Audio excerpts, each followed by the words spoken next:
Bonjour mes chers et tendres. Bonjour maman.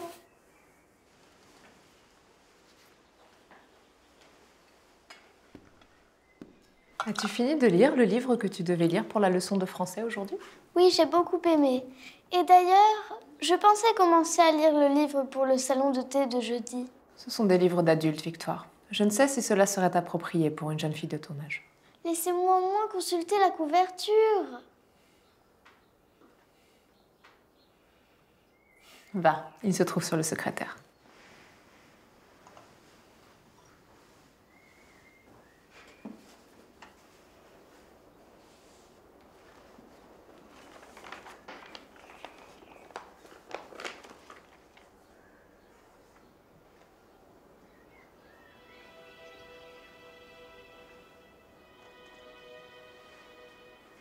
Quelque chose vous préoccupe?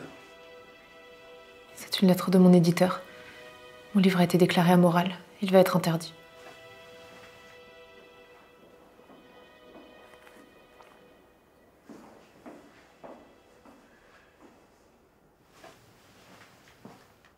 Ne cédons pas à la panique. Il doit bien avoir un moyen de graisser la patte de ces quelques conservateurs. Mon éditeur a reçu des menaces du premier conseiller de Napoléon Ier. Je crains que l'ordre ne vienne directement d'en haut. Dans ces cas-là, mieux vaut ne pas s'attirer les foudres de Sa Majesté l'Empereur.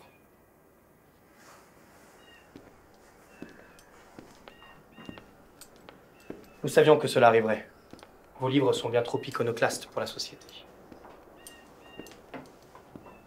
Les bonapartistes ne l'accepteront jamais. Soyez-en assurés. Mon livre sera publié quel qu'en soit le prix. La fin justifiera les moyens.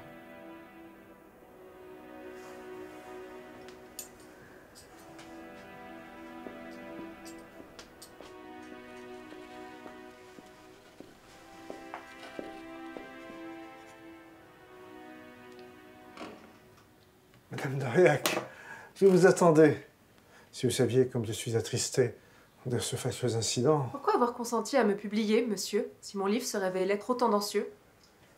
Mais je vous le confesse, chère madame, dès que j'ai eu votre manuscrit sous les yeux, j'ai aperçu le scandale pointé à l'horizon.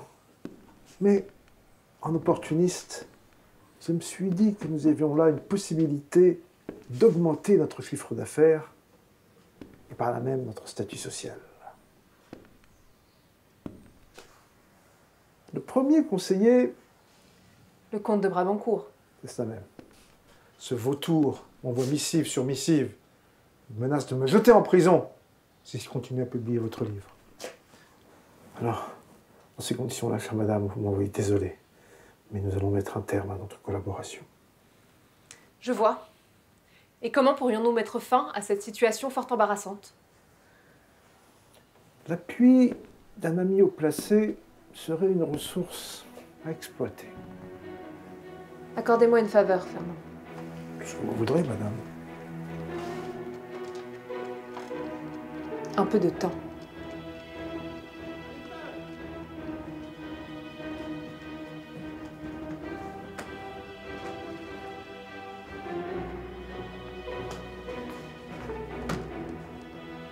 Blaise, pouvez-vous m'expliquer ce que signifie tout ce cirque? Madame, je tentais d'attirer votre attention à propos de cet imprévu. Monsieur le conseiller... Bonjour, ma chère dame.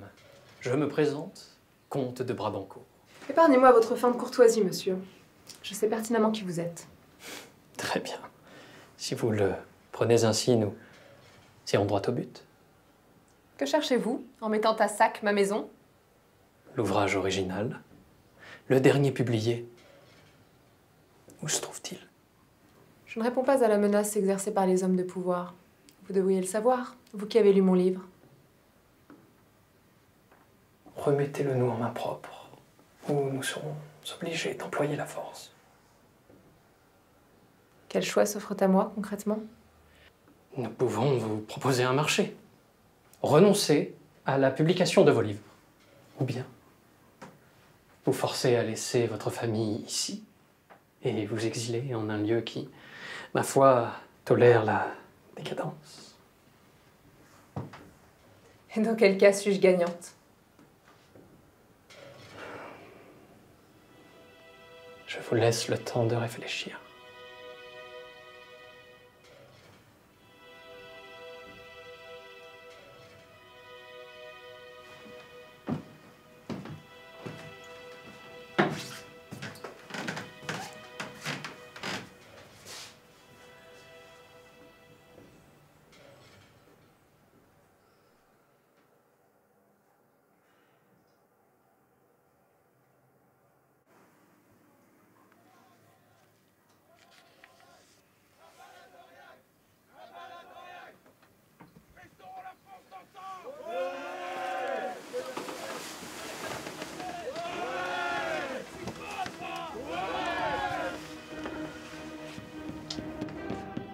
Je m'en occupe, madame.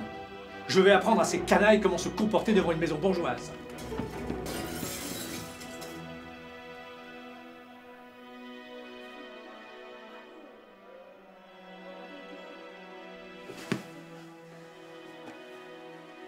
Je vous en supplie, maman. Ne partez pas.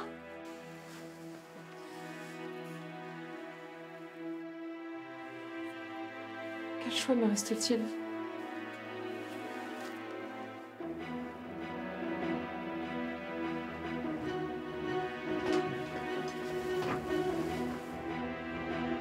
Blaise, quel grossier animal a saccagé cette maison?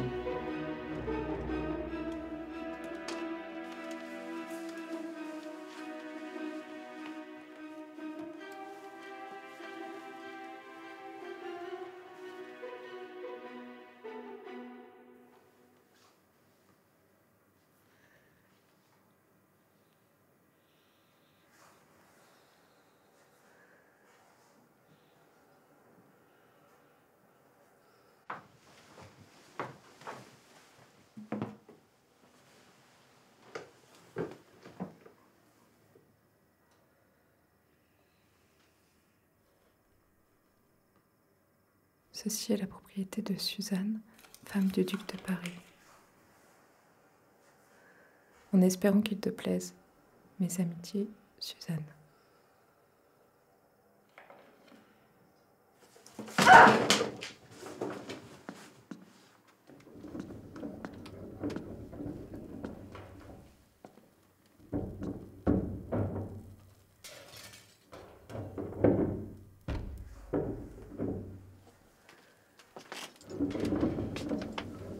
Ne t'en fais pas, Victoire. Ta maman est fatiguée. Elle a besoin de repos.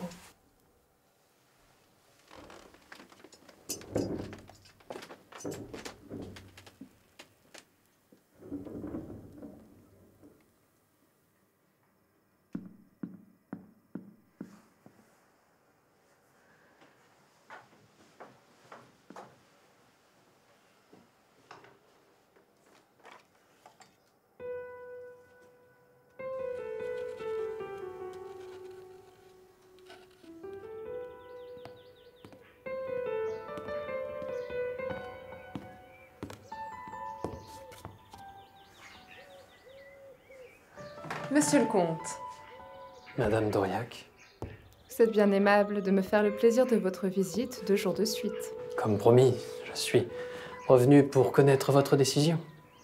Cet odieux chantage auquel je suis confrontée, vous voulez dire? Votre mari n'est-il pas là? Il s'agit de ma carrière d'écrivain. Vous permettrez que je choisisse en mon nom. Votre ton ne me plaît guère. Dois-je vous rappeler que vos privilèges vous seront retirés? Que la bienséance et la politique menée par notre pays et que vous la bravez par vos écrits? Je le sais bien, monsieur. C'est pour cela que j'ai pris la décision de rester. Je ne publierai ni n'écrirai plus aucun manuscrit. Bien.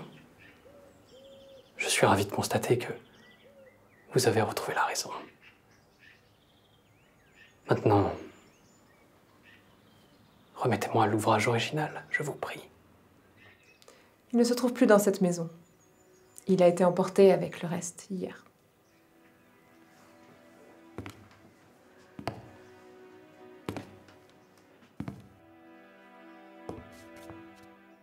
Je l'espère pour vous.